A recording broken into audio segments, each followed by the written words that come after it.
Hello प्यारे बच्चों, welcome to our channel physics Patna से।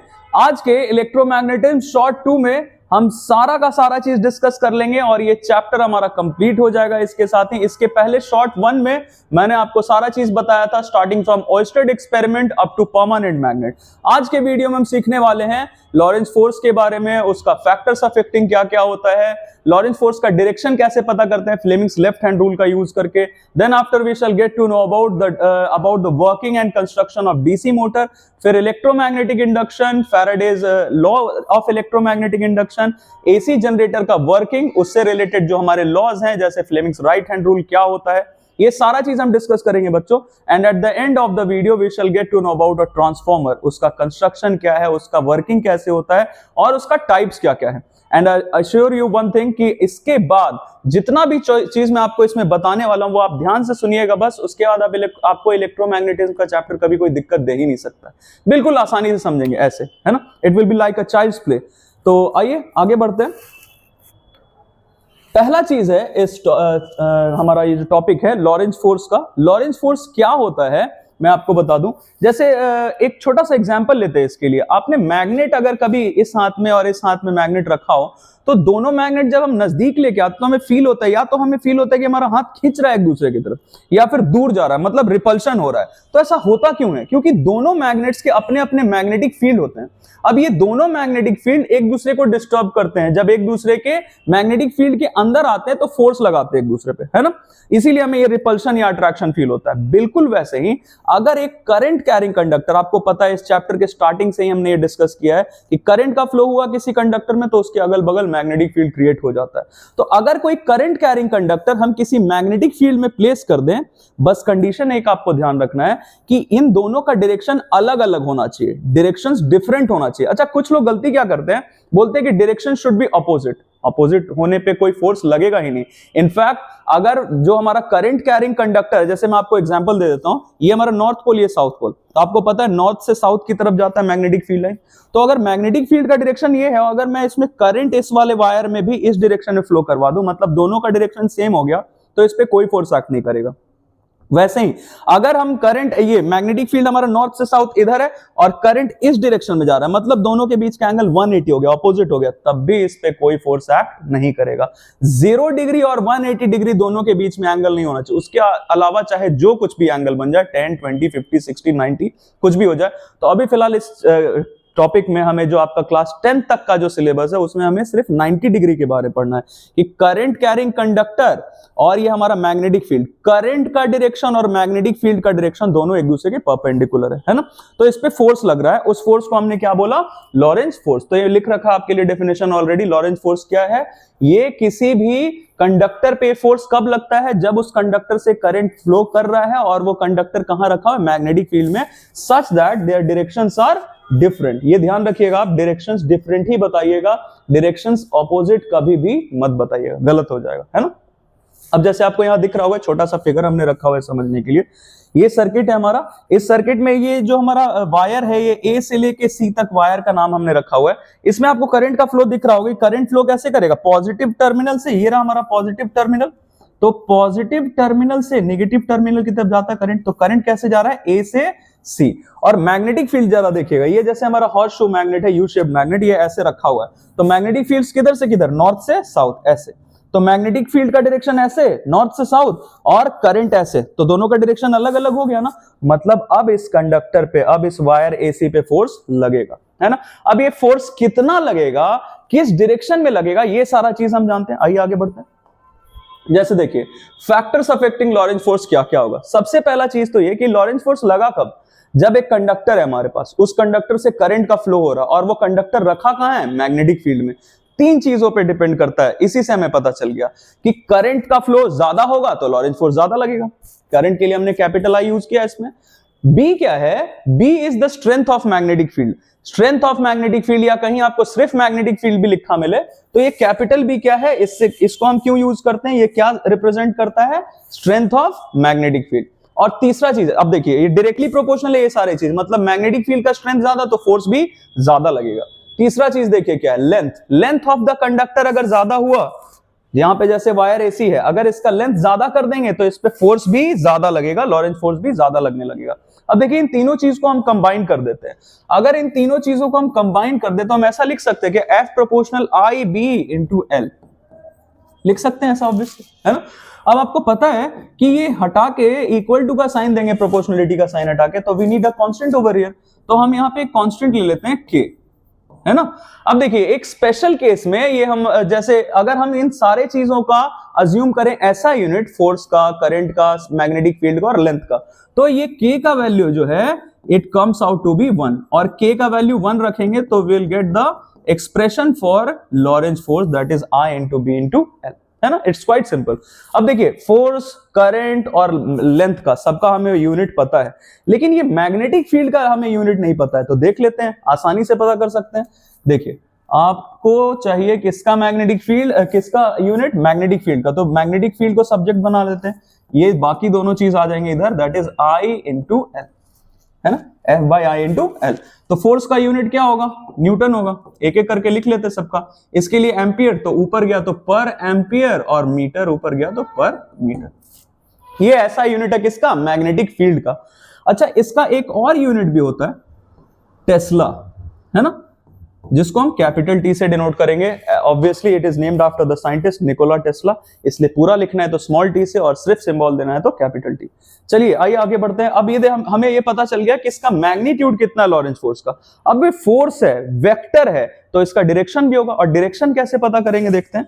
डायरेक्शन पता करने के लिए हमारे पास है फ्लेमिंग्स लेफ्ट हैंड टूल। मैं आपको बता दूं, जैसे इसका स्टेटमेंट तो मैंने यहां लिख रखा है, आप ये देख के वीडियो पॉज करके कॉपी भी कर सकते हैं। मैं हट जाता हूं थोड़ी देर के लिए, आप इसको पॉज करके कॉपी कर सकते हैं। मैं बता देता हूं स्टेटमेंट क्या है। जैसे हमारा लेफ्ट हैंड का ना तीनों फिंगर्स, जैसे ये एक हमारा फोर फिंगर, सेंट्रल फिंगर और थंब को हमें स्ट्रेच करना है mutually perpendicular to each other, बिल्कुल एक्स वाई और जेड एक्सिस की तरह। तो हमने ये कर लिया। अब इसमें ध्यान ये रखना है कि हमें पता क्या क्या है और पता क्या करना है। तो हमें पता क्या क्या है, करंट हम फ्लो करवा रहे हैं, मैग्नेटिक फील्ड भी हमने दिया हुआ है, तो हमें करंट, इससे हमें लॉरेंज फोर्स का डायरेक्शन पता चलता है। अब मैं आपको ये बता दूं कि ये जो हमारा फोर फिंगर है ना, ये फोर फिंगर हमेशा किस डायरेक्शन में लाई करेगा, मैग्नेटिक फील्ड के डायरेक्शन में, जैसा आपको दिख रहा है यहाँ पे।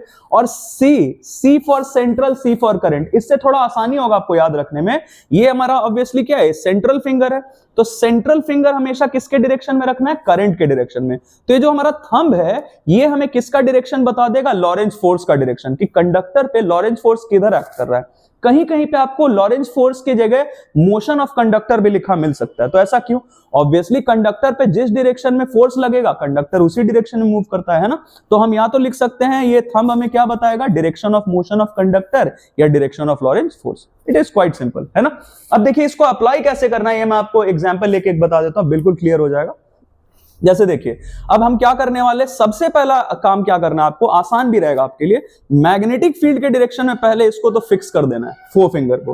तो आपको दिख रहा है कि मैग्नेटिक फील्ड किधर से किधर, ये तो नॉर्थ से साउथ ही होगा, तो नॉर्थ से साउथ ये रहा हमारा मैग्नेटिक फील्ड का डायरेक्शन। हम फोर फिंगर को इधर रख लेते हैं, और देखिए करंट कैसे जा रहा है, ये पॉजिटिव नेगेटिव, तो करंट ऐसे गया ए से सी, तो करंट के डायरेक्शन में हमने सेंट्रल फिंगर रख लिया और मैग्नेटिक फील्ड के डायरेक्शन में फोर फिंगर रख लिया। अब देखिए थंब किधर है, थंब ऑब्वियसली आउटवर्ड या अपवर्ड बोल सकते हैं, तो ये आउटवर्ड डायरेक्शन में थंब है, मतलब इस कंडक्टर पे, इस वायर एसी पे फोर्स किधर लगा, ऐसे आउटवर्ड। मतलब ये जो हमारा प्लेन ऑफ स्क्रीन दिख रहा है, इस स्क्रीन से कैसे बाहर निकलता हुआ दिखेगा ये कंडक्टर, एसी पे फोर्स किधर लग रहा है, आउटवर्ड डायरेक्शन में, है ना। आई होप कि आपको ये समझ में आ गया होगा। चलिए आइए आगे बढ़ते हैं। अब ये लॉरेंज फोर्स का हमें पता चल गया। अब लॉरेंज फोर्स के हेल्प से ही हम डीसी मोटर का एक एक चीज सीख लेंगे बिल्कुल आसानी से। सबसे पहले मैं आपको ये बता दूं कि डीसी मोटर आखिर करता क्या है। इसको हम इलेक्ट्रिसिटी देते हैं इसे, है ना। मोटर कहीं पे भी, जैसे फैन में आपको दिखता है मोटर, तो मोटर का काम क्या है, रोटेशनल मोशन करवाना। तो हम फैन को देते हैं इलेक्ट्रिकल एनर्जी और वो घूमता है, मतलब kinetic energy, rotational kinetic energy में चेंज हो रहा है हमारा इलेक्ट्रिकल एनर्जी। तो इलेक्ट्रिकल से किस में चेंज हो गया, मैकेनिकल एनर्जी में चेंज हो गया। डीसी मोटर का काम यही है। अब देखिए इसका कंस्ट्रक्शन हम देख लेते हैं, और उससे भी पहले हमसे पूछा जाता है कि किस प्रिंसिपल पे बेस्ड है। तो it is based on the principle of Lorentz force that is experienced by the conductor. अब हमें पता है कि क्या बताना जरूरी है, कि डायरेक्शन अलग अलग होना चाहिए, किसका किसका, करंट का डायरेक्शन और मैग्नेटिक फील्ड का डायरेक्शन अलग अलग होना चाहिए, है ना। अब देखिए एक बार इसका कंस्ट्रक्शन देख लेते हैं।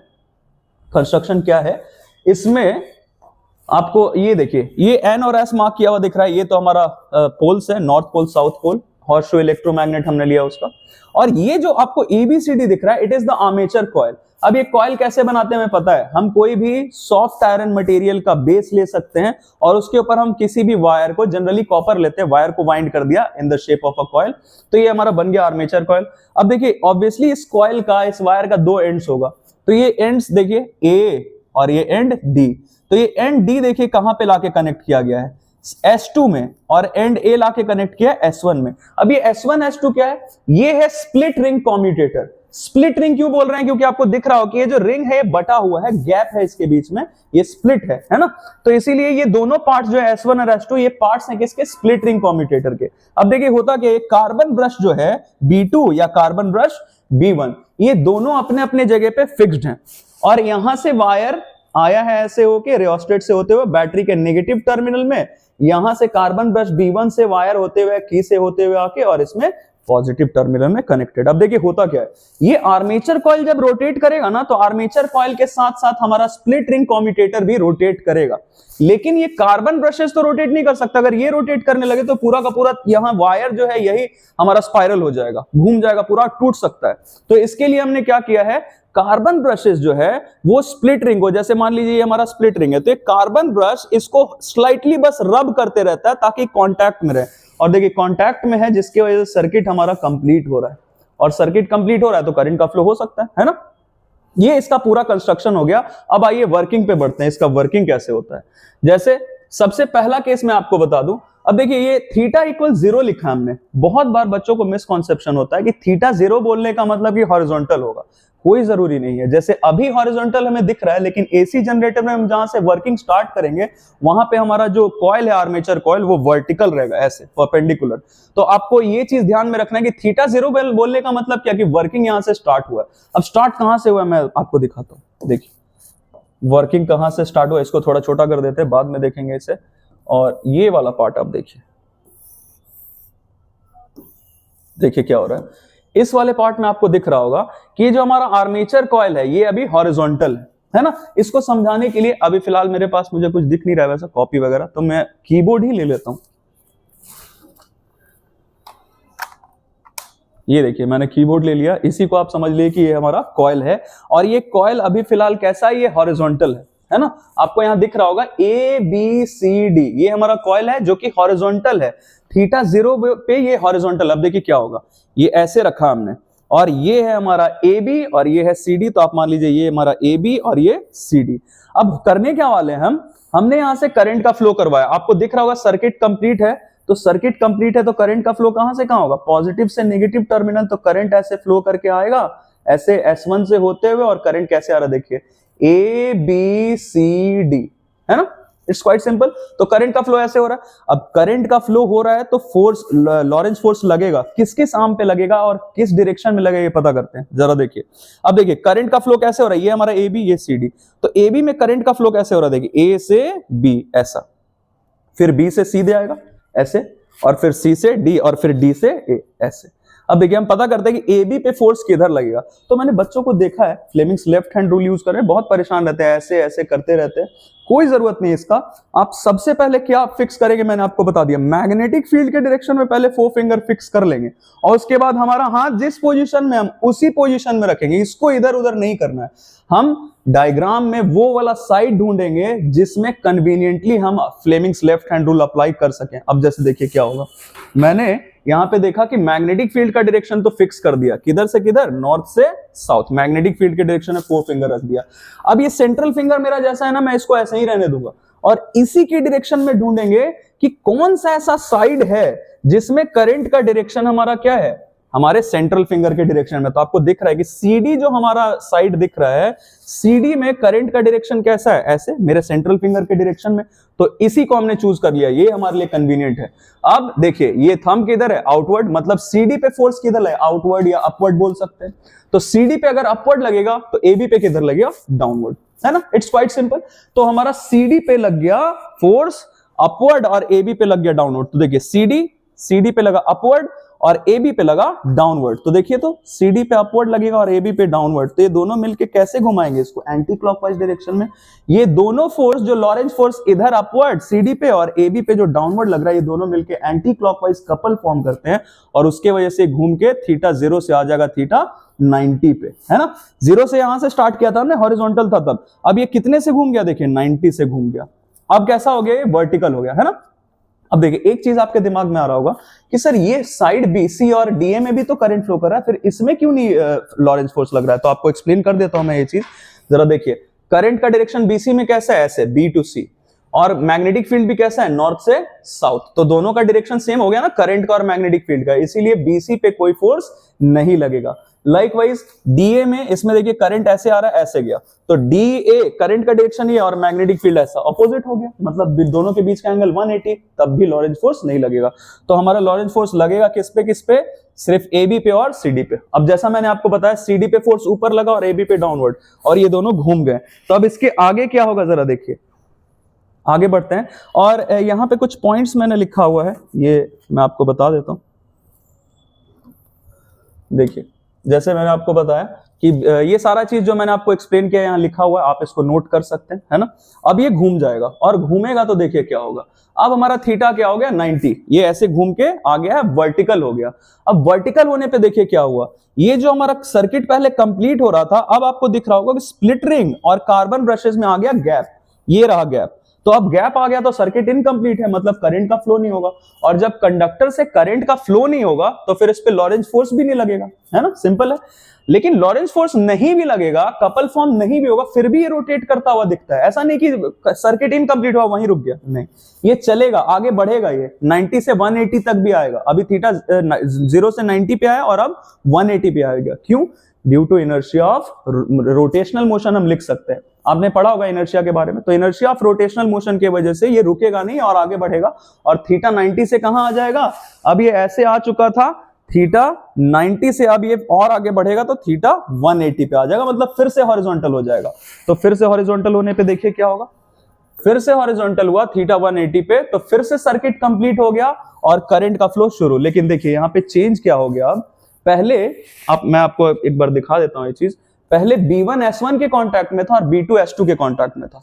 कार्बन ब्रशेस अपने अपने जगह पे ही हैं, करंट पॉजिटिव टर्मिनल से होते हुए B1 में आया, फिर S1 में, फिर A B C D ऐसे करके। लेकिन अब क्या डिफरेंस आ गया, देखिए अब B1 S2 के कांटेक्ट में और B2 S1 के कांटेक्ट में, जिसके वजह से करंट ऐसे B1 तक तो आया, लेकिन फिर कहां गया, S2 में, और S2 से होते हुए D C B A ऐसे आ गया, तो करंट का डायरेक्शन ही बदल गया। अब करंट का डायरेक्शन बदल गया, उससे हमें कोई फर्क नहीं पड़ता है, हम फ्लेमिंग्स लेफ्ट हैंड रूल लगा के अभी भी पता कर सकते हैं कि इस पे लॉरेंज फोर्स किधर किधर लगेगा। एज आई टोल्ड यू, आप सबसे पहले मैग्नेटिक फील्ड के डायरेक्शन में अपने 4 फिंगर को रखिए, रख लिया, और सेंट्रल फिंगर जिधर है उसको उधर ही रहने देना है, और इसी के हिसाब से हमें चूज करना है कौन सा साइड ले, आप ही बताइए। BA लेंगे, क्योंकि सेंट्रल फिंगर हमें नीचे दिख रहा है और इसमें करंट का डायरेक्शन भी BA में कैसा है, करंट का डायरेक्शन है नीचे, तो हमारे लिए कन्वीनियंट हो गया। अब देखिए BA पे फोर्स किधर लगेगा, आउटवर्ड या अपवर्ड, और CD पे किधर लगेगा, डाउनवर्ड। तो फिर से वही चीज है, हमारा ये ऐसे हो चुका है। अब देखिए, अब BA पे हमारा फोर्स किधर लगेगा, अपवर्ड, और CD पे लगेगा डाउनवर्ड। तो अभी भी ये दोनों मिलके इसको कैसे डायरेक्शन में रोटेट करवाएंगे, एंटी क्लॉकवाइज डायरेक्शन में, है ना। It's quite simple. तो ये हमारा ऐसे ही रोटेट करता चला जाएगा। तो 180 पे अभी आ चुका है, और 180 के बाद फिर ये कैसा हो जाएगा, 270 हो जाएगा, है ना। तो ये आगे बढ़ेगा ऐसे करके, और जब आगे बढ़ेगा, अब ये सारा चीज मैंने आपको यहाँ पे लिख दिया है कि किस पे फोर्स किधर लगेगा, और हम कैसे फाइंड करते हैं, लॉरेंज फोर्स के अकॉर्डिंगली फाइंड कर सकते हैं हम ये। और फिर उसके बाद ये और आगे बढ़ेगा, तो 180 डिग्री पे अभी ये हो चुका है हॉरिजॉन्टल, और फिर क्या हो जाएगा, वर्टिकल हो जाएगा फिर से। तो देखिए थीटा इक्वल 270 पे फिर से वर्टिकल हो चुका है, और फिर से आपको सर्किट इनकम्प्लीट दिख रहा होगा, करंट का फ्लो बंद, लॉरेंज फोर्स लगना बंद, कपल नहीं फॉर्म हो रहा है, फिर भी रोटेट करेगा, किस वजह से, due to inertia of rotational motion, ये अभी भी आगे रोटेट करता रहेगा। अब देखिए, इसमें एक बहुत इंपॉर्टेंट चीज हमसे पूछा जाता है कि जो लॉरेंज फोर्स लग रहा है उसका मैग्नीट्यूड मैक्सिमम कब होता है, मतलब मैक्सिमम लॉरेंज फोर्स कब कब एक्सपीरियंस करता है हमारा आर्मेचर कॉइल। तो जब जब ये हॉरिजॉन्टल रहता है तो तब इस पे 0 पे और 180 पे, जैसा मैंने आपको बताया, हॉरिजॉन्टल 0 पे हॉरिजॉन्टल था, फिर 90 पे वर्टिकल हो गया था, और फिर 180 पे फिर से हॉरिजॉन्टल। तो जब जब ये 0 पे और 180 पे था तब सर्किट कंप्लीट था, इसलिए लॉरेंज फोर्स लगा। और जब जब 90 पे और 270 पे था, मतलब जब जब हमारा ये वर्टिकल हो गया था आर्मेचर कॉइल, तब तब इसका कोई कांटेक्ट ही नहीं था। देखिए 270 डिग्री पे या 90 डिग्री पे इसका सर्किट ही इनकम्प्लीट लग गया, हो गया, तो इस पे लॉरेंज फोर्स एक्ट नहीं करता है ना। ये चीज मैंने लिख दिया आपके लिए। और चलिए अब आगे बढ़ते हैं। The next thing is about AC generator. AC generator के लिए हमें पहले इलेक्ट्रोमैग्नेटिक इंडक्शन सीखना पड़ेगा, और उसके पहले मैं आपको एक टर्म बता देता हूं, magnetic flux linked with the coil. ये समझना इसलिए जरूरी है क्योंकि जितनी बार हम AC जनरेटर के बारे में, ट्रांसफार्मर के बारे में पढ़ेंगे, बार बार ये टर्म आएगा। तो है बहुत आसान सा, देखिए क्या होता है। Magnetic flux linked with the coil का मतलब क्या है? Number of magnetic field lines passing through the coil. बहुत आसान सा चीज है। जो भी हमारा मैग्नेटिक फील्ड लाइंस इससे पास करके जा रहा है, तो या तो हम बोलेंगे magnetic number of magnetic field lines passing through the coil, या फिर magnetic flux linked with the coil, है ना। अब चलिए आगे बढ़ते हैं। अब इलेक्ट्रोमैग्नेटिक इंडक्शन हमारा क्या है, जरा देखिएगा। जैसे पहले वाले फिगर में आपको दिख रहा है, ये मैं मार्क कर देता हूं कि ये दोनों चीज रेस्ट पे हैं, कॉइल भी और मैग्नेट भी। ये कॉइल में हमने एमीटर लगा रखा है, यहाँ पे एमीटर का पॉइंटर ये अभी आपको दिख रहा होगा बिल्कुल स्ट्रेट, मतलब इसमें कोई डिफ्लेक्शन नहीं, मतलब कोई करंट नहीं है इसमें, अभी कोई करंट नहीं है। अब देखिए क्या होगा, अभी फिलहाल हमें दिख रहा है कि इतने मैग्नेटिक फील्ड लाइंस हैं। हम मान लेते हैं कि ये मैग्नेटिक फील्ड लाइंस इससे पास करके जा रहे हैं, तो अभी से 10 मिनट के बाद भी इतने ही number of magnetic field lines इससे पास करके जाएंगे, जब तक ये दोनों अपने अपने जगह पे रेस्ट पे है। मतलब there is no change in number of magnetic field lines passing through the coil, या क्या बोल सकते हैं, there is no change in magnetic flux linked with the coil. अब देखिए जब इसे नजदीक लाने लगेंगे, तो नजदीक लाते वक्त क्या हो रहा है, ऑब्वियसली नजदीक लाएंगे तो और ज्यादा मैग्नेटिक फील्ड लाइंस इससे पास करेगा कॉइल से, मतलब magnetic flux linked with the coil क्या हो गया, बढ़ गया, है ना। और इस कंडीशन में आपको दिख रहा है कि एमीटर में अब डिफ्लेक्शन हो गया ऐसे, मतलब करंट का फ्लो इसमें शुरू हो गया, मतलब ईएमएफ इंड्यूस हो गया इसमें। ईएमएफ इंड्यूस होता है तो करंट का फ्लो शुरू हो जाता है कॉइल में, है ना। अब जरूरी है कि इसको नजदीक ही लाएं। अगर हम इस मैग्नेट को दूर भी ले जाएंगे तो क्या होगा, number of magnetic field lines passing through the coil कम हो जाएगा, मतलब magnetic flux linked with the coil कम हो जाएगा। तो दोनों ही कंडीशन में हमें क्या चाहिए, सिर्फ कि magnetic flux linked with the coil change होना चाहिए। चेंज होगा तो an EMF is induced between the terminals of the coil.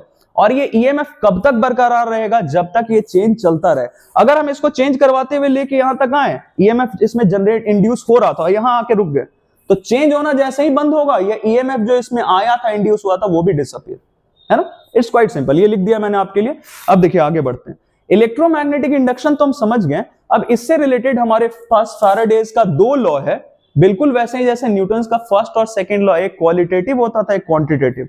तो फैराडेज का दोनों लॉ बिल्कुल वैसा ही है। पहला जो लॉ है ये क्वालिटेटिव है ना, मतलब ये बताता है कि ईएमएफ कब इंड्यूस होता है और कब तक रहता है। तो ये बिल्कुल वही इलेक्ट्रोमैग्नेटिक इंडक्शन का डेफिनेशन ही है, कोई अलग चीज नहीं है ना। तो ये हमें बताता है कि ईएमएफ कब इंड्यूस होगा और कब तक रहेगा। दूसरा हमें बताता है, ये क्वांटिटेटिव है लॉ। सेकंड जो लॉ है फैराडे का, ये क्वांटिटेटिव है। ये हमें बताता है कि चलो ईएमएफ इंड्यूस तो हो गया, तो कितना हुआ, क्या है उसका मैग्नीट्यूड। तो देखिए क्या है, the magnitude of EMF induced is directly proportional to the rate of change of magnetic flux linked with the coil. अब देखिए जहां पे भी आपको ये टर्म रेट दिखता है, रेट का मतलब क्या होता है, पर यूनिट टाइम। तो हम इसको ऐसे भी लिख सकते हैं कि EMF is directly proportional to what, change in magnetic flux linked with the coil per unit time, है ना। चलिए आइए आगे बढ़ते हैं। अब फ्लेमिंग्स राइट हैंड रूल क्या है, हमें ये तो पता चल गया कि ईएमएफ जो है उसका मैग्नीट्यूड कितना, उसके लिए एक्सप्रेशन आ गया हमारे पास। अब ये ईएमएफ का डायरेक्शन कैसे पता चलेगा, ईएमएफ इंड्यूस हुआ है उसका डायरेक्शन, या जो करंट फ्लो करने वाला कॉइल में उसका डायरेक्शन कैसे पता चलेगा, फ्लेमिंग्स राइट हैंड रूल से। अभी देखिए मैं आपको समझा देता हूं, बस हैंड बदला है, जो जिसको रिप्रेजेंट कर रहा था अभी भी वही है। जैसे 4 फिंगर मैग्नेटिक फील्ड ही रहेगा, ये जो हमारा सेंट्रल फिंगर है ये करंट का ही डायरेक्शन या ईएमएफ जो इंड्यूस हुआ है उसका डायरेक्शन बताएगा। हाँ, ये जो थंब है हमारा ना, पहले हम लॉरेंज फोर्स बोलते थे क्योंकि वो फोर्स कौन लगाता था, मैग्नेट लगाता था करंट कैरिंग कंडक्टर पे, लेकिन इस बार ये फोर्स हमें लगाना पड़ेगा। तो हम लॉरेंज फोर्स नहीं बोल सकते, हम मोशन ऑफ कंडक्टर जरूर बोल सकते हैं कि हम मोशन करवा रहे कंडक्टर का जिस डायरेक्शन में, और मैग्नेटिक फील्ड पता है तो हम करंट का डायरेक्शन पता कर सकते हैं। अब हमारे पास कौन कौन सा 2 चीज नोन है, मूवमेंट किस डायरेक्शन में हो रहा है कंडक्टर का ये पता है, और मैग्नेटिक फील्ड का डायरेक्शन पता है। पता क्या नहीं है, करंट का डायरेक्शन, ईएमएफ इंड्यूस्ड का डायरेक्शन पता नहीं है, वो करना है। तो देखिए आपको सारा चीज मार्क किया हुआ ऑलरेडी यहाँ पे। ये एग्जांपल लेके मैं आपको समझा दूं, जैसे आपको दिख रहा है कि पहले सबसे पहले क्या करना है, मैग्नेटिक फील्ड के डायरेक्शन में तो 4 फिंगर को रख ही देना है। तो ये नॉर्थ ये साउथ आपको दिख रहा होगा, तो मैग्नेटिक फील्ड के डायरेक्शन में मैंने 4 फिंगर रख दिया। अब देखिए इसमें मूवमेंट दिखा रहा है, मतलब हम जो फोर्स लगाने वाले हैं, जो कंडक्टर को मूव करवाने वाले, वो किधर, अपवर्ड डायरेक्शन में, और मैग्नेटिक फील्ड है। तो देखिए जिस डायरेक्शन में मेरा सेंट्रल फिंगर है उसी डायरेक्शन में क्या होगा, करंट या ईएमएफ इंड्यूस्ड का डायरेक्शन, मतलब करंट इसमें कैसे होगा, इस डायरेक्शन में होगा। तो यहां मार्क कर देते हैं करंट का डायरेक्शन, ये रहा हमारा करंट का डायरेक्शन। बहुत आसान सा चीज है। अब देखिए आइए आगे बढ़ते हैं। इसके बाद है हमारा Lenz law. Lenz law is quite necessary for you, क्योंकि बहुत बार बोर्ड्स एग्जाम में भी आपसे पूछा जा चुका है लेंज लॉ क्या है, ये भी, या डायरेक्टली नहीं भी पूछा जाए तो एक चीज मैं आपको बताता हूं क्या पूछा जाता है। जैसे आपसे बोला जाएगा कि ये फिगर दे दिया गया और पूछा जाए कि बताओ यहाँ पे कौन सा पोलैरिटी होगा डेवलप, या यहाँ पे करंट का डायरेक्शन क्या होगा, ईएमएफ का डायरेक्शन क्या होगा, क्लॉकवाइज या एंटी क्लॉकवाइज। तो देखिए कैसे टैकल करना है इसे। लेंज लॉ क्या बताता है कि जो इसमें ईएमएफ इंड्यूस हुआ है कॉइल में, it always opposes the cause producing it. तो यहाँ पे आपको दिख रहा है कि किस वजह से इसके लिए ईएमएफ इंड्यूस करने के लिए रिस्पॉन्सिबल कौन है, मोशन ऑफ द मैग्नेट। तो मैग्नेट का कौन सा पोल इसके नजदीक आ रहा है, नॉर्थ पोल। तो अगर नॉर्थ पोल इसके नजदीक आ रहा है तो इसमें ईएमएफ उसी डायरेक्शन में इंड्यूस होगा सच दैट ये अपने कॉज को, मतलब नॉर्थ पोल जो इसकी तरफ बढ़ रहा है उसको अपोज करे। तो अपोज कब करेगा, जब यहां पे भी कैसा पोलैरिटी डेवलप हो जाए, नॉर्थ। पहला क्वेश्चन का आंसर हमें मिल गया कि इस पे कौन सा पोलैरिटी डेवलप, नॉर्थ। और नॉर्थ जब डेवलप होता है तो हमें पता है कब नॉर्थ डेवलप होगा, जब यहां पे करंट कैसा है, एंटी क्लॉकवाइज डायरेक्शन में करंट आए, तब यहां नॉर्थ पोलैरिटी डेवलप होगा। तो हमें ये पता चल गया कि इसमें करंट का डायरेक्शन क्या होगा, एंटी क्लॉकवाइज, है ना। तो आई होप आपको ये लेंज लॉ समझ में आ गया होगा। चलिए आइए आगे बढ़ते हैं। अब एसी जनरेटर क्या है, इसका कंस्ट्रक्शन, इसका वर्किंग देखते हैं। देखिए बहुत आसान सा चीज है। एसी जनरेटर में बाकी सारा चीज हमारा वही है, नॉर्थ साउथ पोल ये सब वही है। हम इस बार स्प्लिट रिंग की जगह स्लिप रिंग यूज करने वाले हैं। तो आपको दिख रहा होगा कि यहां जो आर्मेचर कॉइल का जो दो एंड्स है ए और डी, ये एंड ए लाके कहां कनेक्ट किया, स्लिप रिंग S1 में, और एंड डी कहां लाके कनेक्ट किया, स्लिप रिंग S2 में। स्लिप रिंग इसलिए बोल रहे हैं because they slip against the carbon brushes. Carbon brush V1 के कांटेक्ट में कौन है, स्लिप रिंग S1, और S2 B2 के कांटेक्ट में, तो स्लिप करेगा, है ना। ओके अब देखिए बाकी सारा चीज हमारा वही है। एक चीज मैं आपको बता दूं, पिछली बार क्या होता था, S1 B1 कांटेक्ट में था, S2 B2 कांटेक्ट में, लेकिन हाफ रोटेशन के बाद क्या हुआ था, हाफ रोटेशन के बाद S1 और B2 कांटेक्ट में आ गया था, और S2 और B1 कांटेक्ट में आ गया था, है ना। इसमें ऐसा कुछ नहीं होता है, इसमें हमेशा B1 S1 के ही कांटेक्ट में रहेगा और B2 हमेशा S2 के ही कांटेक्ट में रहेगा। एक चीज मेरे दिमाग में है, वो मैं आपसे वीडियो के लास्ट में डिस्कस कर लूंगा, क्योंकि अभी जनरेटर स्टार्ट कर लिया है तो वही कंटिन्यू करते हैं ना। मोटर से रिलेटेड वो चीज है, डीसी मोटर से, वो लास्ट में मैं आपको बता दूंगा। अब देखिए B1 और S1 हमेशा कांटेक्ट में, B2 S2 हमेशा कांटेक्ट में। अब देखिए क्या करेगा, इसको हम मैकेनिकल एनर्जी हमें देना पड़ता है। आपने देखा होगा जनरेटर स्टार्ट करते हुए किसी को, तो जनरेटर स्टार्ट करने के लिए एक हैंडल दिया रहता था, आजकल तो सारा चीज ऑटोमेटिक हो गया।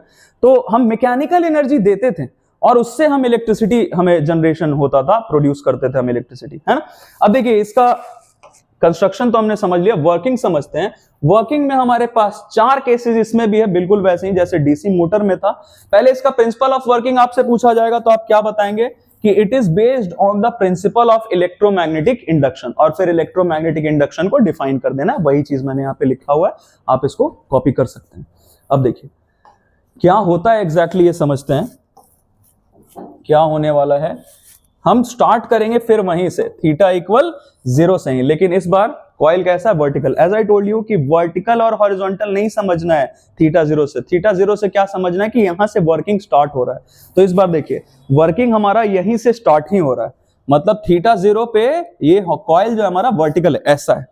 आपको दिख रहा होगा यहाँ पे ए बी डॉटेड दिख रहा है। डॉटेड मतलब कोई चीज जब विजिबल नहीं रहता है तो विजिबल नहीं है, ए बी नीचे है और सी डी ऊपर है। सी डी सॉलिड दिख रहा होगा आपको, ये कुछ ऐसा है।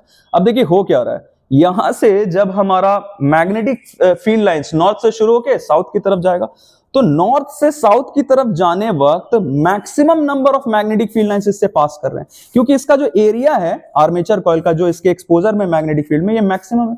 तो maximum number of magnetic field lines इससे पास कर रहा है, मतलब magnetic flux linked with the coil is maximum, है ना। अब देखिए हम क्या करने वाले हैं, हम इसको रोटेट करवाएंगे। मैकेनिकल एनर्जी हमें लगाना है, हम इसको रोटेट कराएंगे कैसे, क्लॉकवाइज डायरेक्शन। अब जरा देखिए ये रहा हमारा CD ऊपर और AB नीचे, तो इसको हम CD पे हम नीचे फोर्स लगाएंगे और AB पे फोर्स लगाएंगे ऊपर। तो CD पे अगर हम नीचे फोर्स लगाएं और AB पे ऊपर फोर्स लगाएं तो दोनों मिलके क्लॉकवाइज कपल फॉर्म करेंगे और इसको क्लॉकवाइज डायरेक्शन में रोटेट करवा देंगे, है ना। तो ये क्लॉकवाइज डायरेक्शन में रोटेट करके ऐसे से ऐसा हो जाएगा, मतलब थीटा 0 से कितने से घूम गया, 90 से। तो ये थीटा 0 से बढ़ता हुआ आ गया कहां पे, 90 पे आ गया। अब देखिए 90 पे जब आएगा तो हमारा आर्मेचर कॉइल कैसा हो गया, वर्टिकल। अब इस केस में क्या होगा, देखिए नॉर्थ पोल से अभी भी मैग्नेटिक फील्ड लाइंस निकल रहे हैं और साउथ की तरफ जा रहे हैं, लेकिन कुछ ऊपर से निकल जाएगा, कुछ नीचे से निकल जाएगा। क्यों? क्योंकि कॉइल का जो एरिया अब एक्सपोजर में मैग्नेटिक फील्ड में वो बस इतना है, मतलब magnetic field lines passing through the coil क्या हो गया, कम हो गया, मिनिमम हो गया हम बोल सकते हैं। तो magnetic flux linked with the coil क्या हो गया, मिनिमम। अब देखिए पहले था magnetic flux linked with the coil maximum और अब हो गया magnetic flux linked with the coil minimum, मतलब there is a change in magnetic flux linked with the coil. और जब भी ये चेंज होता है तो ईएमएफ इज इंड्यूस्ड। लीजिए ईएमएफ इंड्यूस हो चुका है इसमें, और ईएमएफ इंड्यूस होगा तो करंट का फ्लो भी हो जाएगा, है ना। अब ये करंट का फ्लो तो होने लगा, इसका डायरेक्शन मैं आपको बता दूं, करंट का फ्लो कैसे होगा, ये सारा चीज लिखा हुआ मैंने आपके कन्वीनियंस के लिए, आप इसको नोट डाउन भी कर सकते हैं। कैसे पता करेंगे direction, Fleming's right hand rule के हेल्प से। एज आई टोल्ड यू, आप सबसे पहले मैग्नेटिक फील्ड के डायरेक्शन में तो इसको रख ही दीजिए, फोर फिंगर को। तो जैसा आपको दिख रहा है, हम सबसे पहले क्या करेंगे, हम मैग्नेटिक फील्ड के डायरेक्शन में तो रख ही देते इसको, फोर फिंगर को। ये रहा नॉर्थ से साउथ। अब देखिए मेरा हाथ ऐसा है तो हम ऐसे ही रखेंगे, अब इसको बदलना नहीं, इसके पोजीशन को। थंब मेरा ऊपर दिख रहा है जो क्या बताता है, मोशन ऑफ कंडक्टर का डायरेक्शन। तो हमें पता है कि हम किस पे ऊपर के डायरेक्शन में फोर्स लगा रहे थे, AB पे हम लगा रहे थे फोर्स ऊपर के डायरेक्शन में। तो देखिए हम AB पे फोर्स लगा रहे थे ऊपर के डायरेक्शन में, आउटवर्ड डायरेक्शन में बोल सकते हैं, और ये रहा मैग्नेटिक फील्ड। तो ये देखिए, तो ये और ये हमने अपने कन्वीनियंस के अकॉर्डिंगली चूज किया है, क्योंकि हमें पता था कि AB पे हम फोर्स लगा रहे हैं अपवर्ड, तो AB को चूज कर लिया। अब देखिए AB में करंट का डायरेक्शन होगा ऐसा, आपको दिखाता हूं मैं। AB में करंट का डायरेक्शन कैसा हो जाएगा, ऐसा, A से B, फिर B से C और फिर C से D। सिंपल है ना। तो ये हमें करंट का डायरेक्शन पता चल गया इसमें। अब ये चीज आगे बढ़ेगा, थीटा 90 पे आ चुके हैं हम। अभी हम कैसे हैं, ये यहां से हमने शुरू किया था वर्टिकल से, ये हो गया ऐसा। अब और आगे बढ़ेगा तो थीटा ये हो जाएगा ऐसे, फिर से वर्टिकल, मतलब थीटा 180। तो देखिए थीटा 180 पे ये फिर से कैसा हो गया, वर्टिकल हो चुका है। अब इसमें फिर से क्या होगा, magnetic flux linked with the coil maximum होगा फिर से। क्यों भाई, क्योंकि इसका जो एरिया है एक्सपोजर में मैग्नेटिक फील्ड में ये ज्यादा हो गया, मैक्सिमम हो गया। तो हम किसी भी चीज में जो चेंज है वो कैसे पता करते हैं, इनिशियल चीज से, इनिशियल पोजिशन से। तो इनिशियल तो हमारा यही था।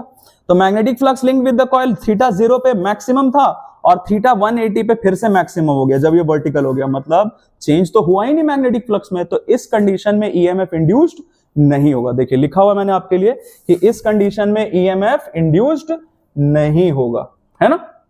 ओके, थीटा 180 पे हम आ चुके हैं। अब हमें पता करना है कि इस बार करंट का डायरेक्शन कैसे होगा। देखिए पहले करंट का डायरेक्शन कैसे था, ABCD, है ना। अब जब ये आगे घूम के आ जाएगा ऐसे थीटा 270 पे, तो फिर से देखिए क्या होगा। अब फिर से हमारा वही चीज है, लेकिन बदला क्या, करंट का डायरेक्शन बदल जाएगा। कैसे बदल जाएगा जरा देखिए। अब इस बार कौन नीचे है, CD है नीचे। देखिए कुछ ऐसा हो चुका है, CD है नीचे और AB है ऊपर। डॉटेड आपको दिख रहा है, CD नीचे है और AB ऊपर है। अभी भी हमें इसे क्लॉकवाइज डायरेक्शन में रोटेट करवाना है। तो अब हम AB पे फोर्स किधर लगाएंगे, नीचे। AB पे फोर्स लगाएंगे नीचे और CD पे फोर्स लगाएंगे ऊपर। तो देखिए, तो अब हमारे लिए कन्वीनियंट किस में फाइंड करना रहेगा, CD में। तो हम वही चीज करते हैं, फिर से हम CD में करंट का डायरेक्शन फाइंड करना चाहते हैं। ये मैं हटा देता हूं और फिर से बताता हूं आपको। हम CD पे फोर्स इस बार किधर लगाने वाले हैं, डाउनवर्ड डायरेक्शन में, और AB पे हम फोर्स लगाने वाले हैं अपवर्ड, CD पे हम फोर्स लगाने वाले अपवर्ड डायरेक्शन में। तो देखिए CD पे हम फोर्स लगाएंगे अपवर्ड डायरेक्शन में, तो करंट का डायरेक्शन हमें फिर से इससे पता चल जाएगा। ये हम ऐसे रखते हैं, नॉर्थ से साउथ मैग्नेटिक फील्ड का डायरेक्शन, और हम CD पे फोर्स लगा रहे थे अपवर्ड। अब देखिए CD में करंट का डायरेक्शन कैसा होना चाहिए, ऐसा सेंट्रल फिंगर के डायरेक्शन, मतलब D से C। तो करंट का डायरेक्शन देखिए कैसा है, D से C, फिर C से B, फिर B से A। तो इसमें हमने क्या कंक्लूड किया कि करंट का डायरेक्शन ही रिवर्स हो गया। पहले करंट का डायरेक्शन था ABCD और अब हो गया करंट का डायरेक्शन DCBA। तो थीटा इक्वल 90 डिग्री पे हमारा करंट का डायरेक्शन था ABCD और थीटा 270 पे क्या हो गया हमारा करंट का डायरेक्शन DCBA। अब देखिए 90 से 270 में कितना का गैप आया, 180 डिग्री का, मतलब हाफ रोटेशन के बाद, आफ्टर ईच हाफ रोटेशन, ये जो करंट का डायरेक्शन है ना कॉइल में, ये रिवर्स हो जाता है। उल्टा हो जाता है। इसीलिए तो इससे हमें कौन सा करंट मिल रहा है, ऑल्टरनेटिंग करंट। ऑल्टरनेटिंग करंट में करंट का डायरेक्शन चेंज होता रहता है, मैग्नीट्यूड भी बदलता रहता है, तो इसीलिए हमने इसका नाम क्या रखा है, एसी जनरेटर, जो हमें ऑल्टरनेटिंग करंट देता है ना। तो आई होप मैंने जो आपको ये बताया ये समझ में आओ। अब आइए आगे बढ़ते हैं ट्रांसफॉर्मर की तरफ। ओके, अब देखिए ट्रांसफॉर्मर, एक चीज और आपसे ये पूछा जाता है कि ये जो हमारा एसी जनरेटर है जिसमें ईएमएफ इंड्यूस कर रहे हैं हम, अगर ईएमएफ और ज्यादा इंड्यूस करना है, मैग्नीट्यूड ऑफ ईएमएफ ज्यादा रखना है, तो क्या करेंगे। सिंपल सा कॉन्सेप्ट है, ये जो चीज हमने इसमें यूज किया आप वही देख लीजिए। मैग्नेट यूज किया है, और स्ट्रॉन्गर मैग्नेट यूज कर लेंगे तो ईएमएफ इंड्यूस्ड और ज्यादा हो जाएगा। इसमें हमने कॉइल यूज किया है, तो कॉइल कैसे बनाते हैं, there are number of turns, number of turns बढ़ा दीजिए फिर भी करंट बढ़ जाएगा, ईएमएफ इंड्यूस्ड का मैग्नीट्यूड बढ़ जाएगा। अगर हम इसमें स्पीड ऑफ रोटेशन बढ़ा दें, स्पीड ऑफ रोटेशन बढ़ा देंगे, एक चीज मैं आपको इससे रिलेट करके बता देता हूं, जो फैराडेज लॉ था। देखिए फैराडेज लॉ हमें क्या बताता है, ये ईएमएफ आपको यहां से दिख रहा होगा, ये तो टाइम के इनवर्सली प्रोपोर्शनल है, मतलब जितने जल्दी जल्दी मैग्नेटिक फ्लक्स में चेंज होगा उतना ज्यादा ईएमएफ, टाइम जितना कम लगेगा। स्पीड बढ़ाने का मतलब क्या, टाइम कम, और टाइम कम तो ईएमएफ ज्यादा। आप सारा चीज रिलेट कर सकते हैं, हाँ। अब चलिए आइए आगे बढ़ते हैं। ये तो सारा चीज हो गया हमारा एसी जनरेटर का। अब हम आते हैं ट्रांसफॉर्मर की तरफ। ट्रांसफॉर्मर क्या है, ये इसका काम होता है जो हमारा ऑल्टरनेटिंग ईएमएफ है, वोल्टेज, उसको बढ़ाना या कम करना। अब हम पहले ये समझ लेते हैं कि अच्छा ऑल्टरनेटिंग ईएमएफ क्यों बोल रहे हैं, क्योंकि हमें जो एक करंट मिल रहा है, कौन सा करंट, ऑल्टरनेटिंग करंट है, और ईएमएफ भी हमारा ऑल्टरनेटिंग है, क्योंकि इसमें फ्लक्चुएशन हो सकता है, मैग्नीट्यूड ज्यादा या कम हो सकता है ना। अब देखिए हम करने क्या वाले हैं, इसका पहले समझ लेते हैं कि बनता कैसे है। हम सॉफ्ट आयरन जो मटेरियल होता है उसका दो शेप्स लेते हैं, आपको दिख रहा है यहाँ पे, एक टी शेप है और एक यू शेप है। एक टी शेप रखते हैं, फिर एक यू शेप, फिर एक टी शेप, फिर एक यू शेप। तो ऑल्टरनेटिवली आपको ये प्लेस करते जाना, और ऐसे करके हमें एक ऐसे रेक्टेंगुलर ब्लॉक जैसा मिल जाता है, एक शेप मिल जाता है। तो इस आपको दिख रहा होगा इसमें दो आर्म्स है, एक आर्म इधर, एक आर्म इधर। एक आर्म में हम प्राइमरी कॉइल वाइंड कर देते हैं और एक आर्म में हम सेकेंडरी कॉइल वाइंड कर देते हैं। अब आप सुन के ही पता चल रहा है, प्राइमरी मतलब जो पहले, तो प्राइमरी कॉइल से हम इनपुट देने वाले हैं, जो ऑल्टरनेटिंग ईएमएफ है, जो हमारा वोल्टेज है, जो हमें बढ़ाना या कम करना है, वो हम प्राइमरी कॉइल की तरफ से देते हैं, और सेकेंडरी कॉइल की तरफ से हमें क्या मिलता है, आउटपुट, मतलब रिजल्ट मिलता है। वोल्टेज बढ़ के मतलब ईएमएफ बढ़ के या कम होके हमें मिलता है ना। अब ये चीज तो मैंने आपको बता दिया। अब इसका प्रिंसिपल ऑफ वर्किंग पूछा जाता है, तो ये भी एसी जनरेटर के ही प्रिंसिपल पे वर्क करता है, इलेक्ट्रोमैग्नेटिक इंडक्शन के प्रिंसिपल पे वर्क करता है। कैसे वर्क करता है जरा देखते हैं। देखिए क्या होता है, एज आई टोल्ड यू, इधर से हम इनपुट देंगे और इधर सेकेंडरी कॉइल से हमें आउटपुट मिलने वाला है। तो देखिए होगा क्या, इधर से जो हम इसको करंट देने वाले, ईएमएफ देने वाले, वो तो ऑल्टरनेटिंग है, मतलब कभी ज्यादा भी हो सकता है, कभी कम भी हो सकता है। अब इससे मान लेते हैं कम करंट फ्लो कर रहा है, तो इसके वजह से जो मैग्नेटिक फील्ड प्रोड्यूस हुआ होगा वो जो भी होगा वीक होगा। अगर ज्यादा करंट, जैसे ऑल्टरनेटिंग करंट है तो ज्यादा भी हो सकता है, तो ज्यादा करंट अगर फ्लो करने लगा तो मैग्नेटिक फील्ड का स्ट्रेंथ ज्यादा हो जाएगा। अब जरा सोचिए, जब मैग्नेटिक फील्ड वीक था तो कम मैग्नेटिक फील्ड लाइन से पास करा होगा सेकेंडरी कॉइल से, और जब इससे करंट ज्यादा फ्लो करने लगा प्राइमरी कॉइल से तो मैग्नेटिक फील्ड भी स्ट्रॉन्गर हो गया और ज्यादा magnetic field line secondary coil से पास करने लगा। इसका मतलब सेकेंडरी कॉइल से जो लिंक्ड मैग्नेटिक फ्लक्स था वो तो चेंज हो गया, ज्यादा हो magnetic flux linked with the secondary coil या कम हो, दोनों ही कंडीशंस में हमारा इलेक्ट्रोमैग्नेटिक इंडक्शन तो हो गया और सेकेंडरी कॉइल में भी ईएमएफ इंड्यूस हो गया। यही इसका प्रिंसिपल ऑफ वर्किंग है ना, बहुत आसान सा चीज है। अब चलिए आइए आगे बढ़ते हैं। अब क्या होगा, इसके दो टाइप्स होते हैं, उसके पहले हम टर्न्स रेशियो एक बार समझ लेते हैं। देखिए टर्न्स रेशियो होता क्या है, इसको हम जनरली स्मॉल एन से डिनोट करते हैं। मैं ये मेरे मिस्टेक की वजह से यहाँ कैपिटल एन आ गया, लिख देते हैं स्मॉल एन। स्मॉल एन क्या है, टर्न्स रेशियो, जो क्या बताता है, number of turns in secondary coil to the number of turns in primary coil. इन दोनों को हम कंपेयर करते हैं, रेशियो निकालते हैं। बहुत बार ऐसा होता है कि आपको एनएस एनपी दोनों नहीं पता है, फिर भी आपको टर्न्स रेशियो का वैल्यू चाहिए, तो हम क्या कर सकते हैं, देखिए इसके इक्विवेलेंट ये भी रेशियो है, that is epsilon S by epsilon P, मतलब EMF in the secondary coil और EMF in the primary coil से भी हम टर्न्स रेशियो का वैल्यू फाइंड कर सकते हैं। और तीसरा रेशियो है आईपी बाय आईएस, मतलब current in primary coil by current in secondary coil. एक चीज नोट करने वाला ये है कि ये आपको यहां और ये डिनोमिनेटर में दिख रहा है, मतलब ये दोनों इनवर्सली प्रोपोर्शनल है। अब इसको कैसे यूज करते हैं, आइए अभी आगे देखते हैं, हम इसके बारे में भी समझते हैं। ये हमारा टर्न्स रेशियो हो गया। अब देखिए होता क्या है, स्टेप अप ट्रांसफॉर्मर, सुन के ही पता चल रहा है, मतलब ऐसा ट्रांसफॉर्मर जिसका काम है वोल्टेज बढ़ाना, ईएमएफ बढ़ाना। तो हम इसमें करते क्या है, सिंपली आपको दिख रहा होगा इसमें कि जो प्राइमरी कॉइल में नंबर ऑफ टर्न्स है उससे ज्यादा सेकेंडरी कॉइल में, मतलब number of turns in secondary coil is greater than number of turns in primary coil. अब अगर हम स्मॉल एन का वैल्यू निकालना चाहते हैं टर्न्स रेशियो, तो एनएस बाय एनपी, मतलब ये जो हमारा न्यूमरेटर है बड़ा और डिनोमिनेटर छोटा, तो फ्रैक्शन का value greater than 1, n greater than 1। और एज आई टोल्ड यू कि यही जो हमारा रेशियो है किसके इक्विवेलेंट है, epsilon s by epsilon p। तो अगर ये ग्रेटर देन 1 है तो ये भी ग्रेटर देन 1 होगा। एप्सिलॉन s इधर ही रह गया, ये चला गया उधर, मतलब ईएमएफ जो सेकेंडरी कॉइल में हमें मिलने वाला है वो ज्यादा होगा ईएमएफ इन प्राइमरी कॉइल से। हो गया हमारा काम, वोल्टेज बढ़ गया। अब देखिए एक क्वेश्चन आपसे बोर्ड्स में ये पूछा जा सकता है, अभी कुछ स्कूल एग्जाम्स में मैंने देखा था, ये पूछा गया था कि ये जो हमारा प्राइमरी कॉइल है और सेकेंडरी कॉइल, इसमें से कौन सा थिकर होगा स्टेप अप ट्रांसफार्मर में। तो आपको जैसा मैंने बताया कि एक बार लिख भी देता हूं यहां कि epsilon s by epsilon p किसके इक्वल था, IP बाय IS। तो जिस वाले कॉइल में ईएमएफ कम होगा उसमें करंट ज्यादा होगा। तो किसमें कम है, प्राइमरी कॉइल में ईएमएफ कम है तो उसमें करंट ज्यादा होगा। तो जिसमें करंट ज्यादा होगा, देखिए IP बाय IS भी ग्रेटर देन 1 होगा। अगर ये ग्रेटर देन 1 है तो IP इधर ही रह गया, IS उधर चला गया। तो प्राइमरी कॉइल में करंट ज्यादा है तो उसको थिकर रखना पड़ेगा, ताकि थिकर है तो रेजिस्टेंस कम, ओवरहीटिंग नहीं होगा, इसीलिए हम इसमें प्राइमरी कॉइल को थिकर रखते हैं। आइए अब आगे बढ़ते हैं। स्टेप डाउन ट्रांसफार्मर क्या होता है, सुन के ही पता चल रहा है, वोल्टेज कम कर देना है। तो वोल्टेज कम करने के लिए हम क्या करेंगे, उल्टा कर देंगे जस्ट काम। प्राइमरी कॉइल में नंबर ऑफ टर्न्स ज्यादा और सेकेंडरी कॉइल में कम, प्राइमरी कॉइल में ज्यादा सेकेंडरी में कम। अब देखिए NS बाय NP फाइंड करेंगे, डिनोमिनेटर बड़ा है तो फ्रैक्शन का value less than 1, turns ratio less than 1 तो ES by epsilon S by epsilon P भी लेस देन 1 आ गया, तो एप्सिलॉन इधर ही रह गया, एप्सिलॉन P इधर। इस बार क्या हो गया, प्राइमरी कॉइल में जो हमारा EMF था वो ज्यादा था, सेकेंडरी कॉइल में कम हो गया। अब देखिए फिर से वही सवाल, कौन सा वायर कौन सा कॉइल थिकर रहेगा, प्राइमरी या सेकेंडरी। तो हमें दिख रहा है कि epsilon s by epsilon P less than 1 है तो IP बाय IS भी लेस देन 1 होगा। IP इधर ही रह गया, IS उधर चला गया, मतलब सेकेंडरी कॉइल में ज्यादा करंट फ्लो कर रहा है तो वो थिकर रखेंगे, है ना। तो ये सारा चीज मैंने आपको बता दिया। हाँ एक चीज मैंने जो बोला था आपको एंड में बताऊंगा, डीसी मोटर में जो हमने अभी डिस्कस किया था, एक बार मैं आपको बता देता हूं। इसमें हमसे पूछा जाता है कि ये जो स्प्लिट रिंग कम्यूटेटर हमने यूज किया इसका क्या सिग्निफिकेंस है, क्यों यूज करते हैं ये। तो आपको दिख रहा होगा कि जब थीटा था हमारा, ये देखिए इसमें करंट का फ्लो हो रहा था पहले कैसा, थोड़ा बड़ा करते हैं इसे, इसमें करंट का फ्लो पहले कैसा हो रहा था, ABCD, क्योंकि B1 और S1 कांटेक्ट में थे और B2 और S2।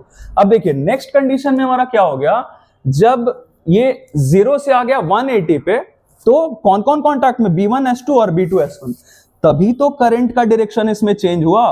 पहले था ABCD करंट का डायरेक्शन, अब क्या हो गया DCBA, और इसी के वजह से हमारा मोटर काम कर पा रहा है। नहीं तो जरा सोचिए, अगर ये स्प्लिट रिंग कम्यूटेटर नहीं होता, अगर B1 का कांटेक्ट S1 से ही रह जाता और B2 का कांटेक्ट S2 से ही रह जाता, तो फिर ये करंट का डायरेक्शन कभी चेंज ही नहीं होता, रिवर्स ही नहीं होता, और फिर आधा रोटेशन तक ये होता एंटी क्लॉकवाइज डायरेक्शन में और आधे के बाद हो जाता क्लॉकवाइज डायरेक्शन में, तो मोटर तो हमारे किसी काम का ही नहीं रहता। ये चीज मुझे आपको समझाना था, है ना। ये सिग्निफिकेंस है किसका, स्प्लिट रिंग कम्यूटेटर का। एक चीज और, अगर आपसे बोला गया कि स्पीड ऑफ रोटेशन बढ़ाना है तो क्या क्या कर सकते हैं, हमें दिख रहा है हमने क्या यूज किया, मैग्नेट यूज किया है, एक कॉइल यूज किया, उससे करंट का फ्लो करवाया, तो करंट का फ्लो बढ़ा देंगे, स्पीड ऑफ रोटेशन बढ़ गया। जो कॉइल हमने यूज किया उसमें नंबर ऑफ टर्न्स बढ़ा देंगे, और या फिर जो मैग्नेट हमने इसमें यूज किया है और स्ट्रॉन्गर मैग्नेट यूज कर लेंगे तो स्पीड ऑफ रोटेशन मोटर का बढ़ जाएगा। तो आई होप बच्चों कि मैंने आपको जितना भी समझाया है वो आपको अच्छा लगा और इसके बाद आपका इलेक्ट्रोमैग्नेटिज्म में कोई भी डाउट नहीं बचेगा। I hope so. अगर ऐसा है तो please do like our video and subscribe our channel, और बाकी बच्चों तक भी इसे पहुंचाइए ताकि उनके लिए भी इलेक्ट्रोमैग्नेटिज्म का कॉन्सेप्ट आसान हो सके।